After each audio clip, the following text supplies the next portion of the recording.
Hello and welcome back to 365 Days with mxmtoon. I'm Maia, a singer, songwriter, videomaker, Oakland native, and a new-to New Yorker. I'm also a big fan of history. I love untold stories, gross facts, hidden secrets, anything weird, dark, and funky from the past. Each day, I'm going to share a few of my favorite deep cuts with you, so let's take a look at today's stories. It's 365 with mxmtoon.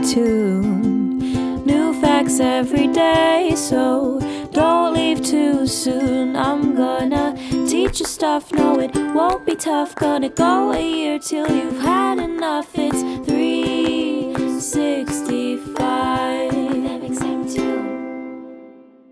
Today, in 1930, excavation began for the construction of the Empire State Building. The building would be completed in record time, only 410 days. But let's reverse back to the beginning.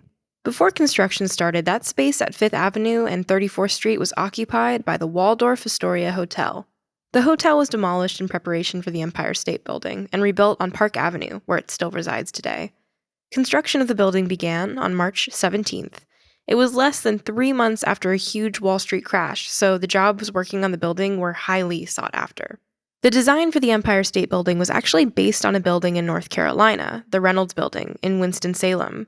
The name is based on New York's nickname, the Empire State. The designer, William F. Lamb, of Shreve, Lamb, and Harmon, completed the design in just 2 whole weeks, setting a standard for the course of building the Empire State Building itself. Everything was going to get done, and it was going to get done fast. He designed the building with Art Deco in mind, which was the reigning design style at the time. The construction workers who built the building are the true heroes of this story. Locals called them the air treaders, or the sky boys. During the busiest part of construction, over 3,000 people were working on the building, including carpenters, bricklayers, elevator installers, electricians, heating and ventilation experts, inspectors, and foremen. But the most famous of the workers were the riveters and steel workers, because they worked the highest in the sky in the most dangerous positions.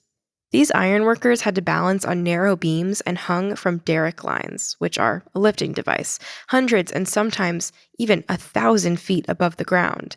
It was definitely a feat of engineering. When getting up into the air every day to work, these men would ride a horizontal steel beam as it was carried up into the air by cranes.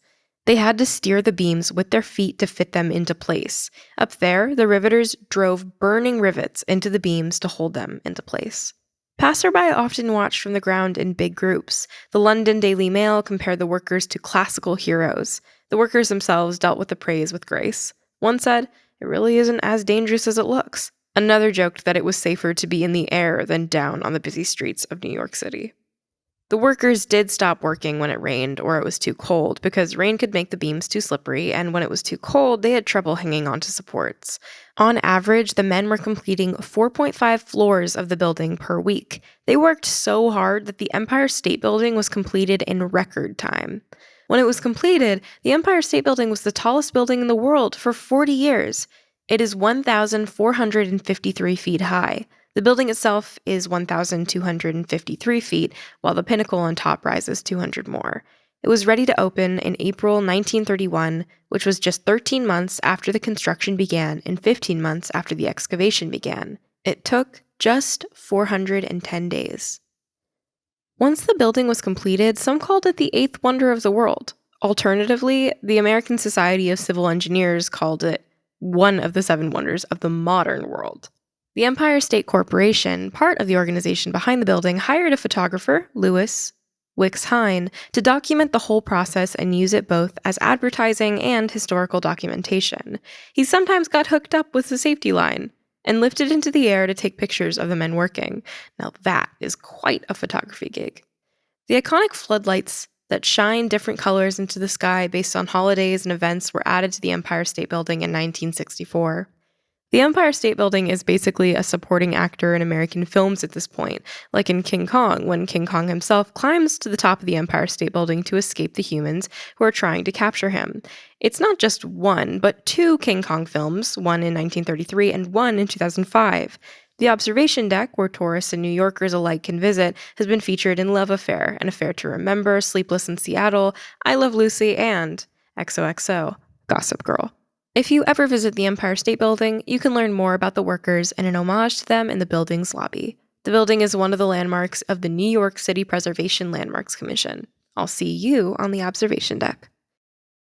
And now for today's music fact.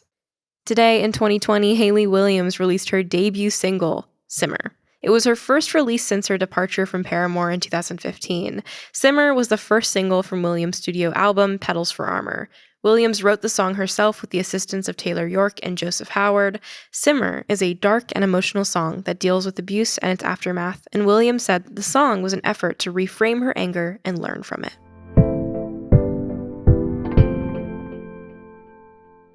And now for our final segment of the day, I'm going into my own photo archives to see what I was up to on a January 22nd in my life.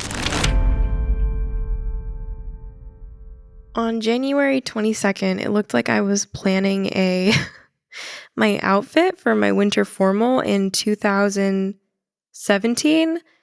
And I think one thing, if I look back in my photo archives and seeing my entire Google Photos library throughout the process of doing this podcast, is that I learned that I really did not have a sense of style until maybe 2018. 2017, I have a text conversation here on January 22nd with my friend Allie, who I still am in touch with today.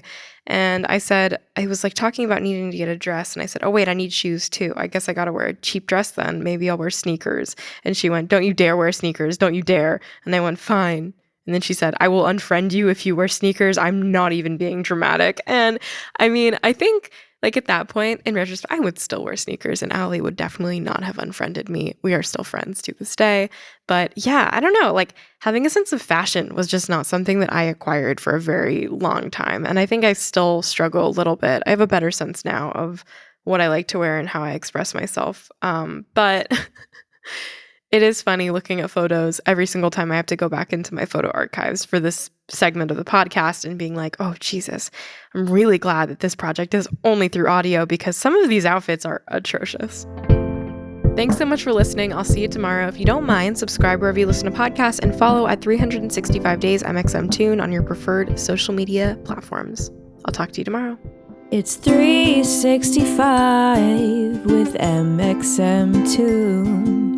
New facts every day, so don't leave too soon. I'm gonna teach you stuff, no it won't be tough. Gonna go a year till you've had enough. It's 360